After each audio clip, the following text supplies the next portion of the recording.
Good morning, everybody. This is Chris Robinson, Robinson Ag Marketing, with today's pre-opening grain and livestock comments. Planning progress continues to move right along. No surprises there.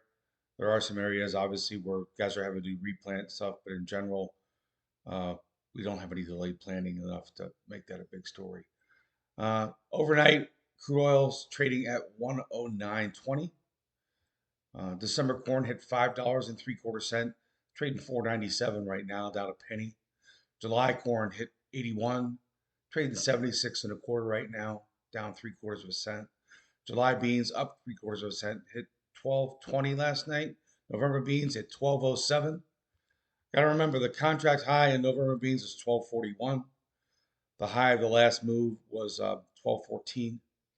So a good recovery for anybody that was mad on after the China meeting.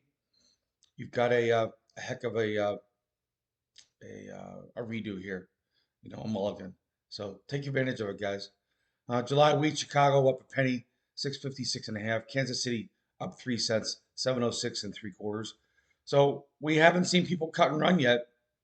Now it's only Tuesday, and we are going to have some of you have June options on the books.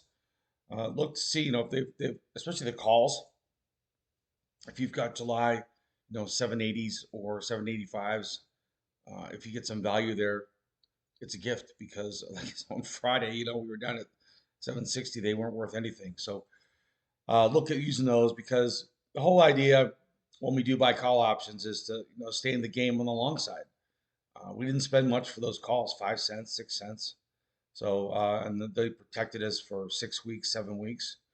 So you could let them go, but you could also uh, roll them into July so you maintain an upside hedge in case you feel like you've oversold your corn or if you had a premonition that we're going to have a drought.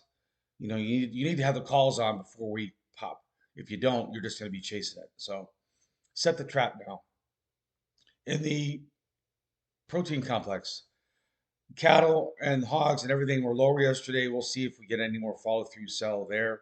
If you're not getting my letter, sign up. Robinson Ag Marketing. I covered a lot of the support and resistance levels every day. I wrote the letter yesterday and covered all these markets so you can get a good idea of what levels matter for both bulls and bears and what hedges that we're looking at to try to do two things. We want to defend the revenue gains if you're long and have not sold anything.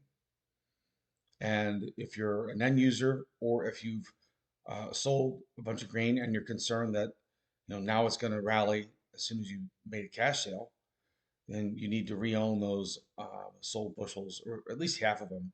I always say re-own half, be half right, half wrong. You stay in the game after a cash sale.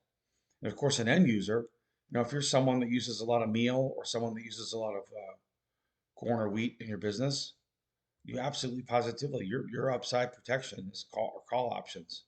So you have to have those sitting out there in advance of a any potential rally. All right, this is Chris. Have a good day. 312-638-8868. Robinson Ag Marketing. Take care.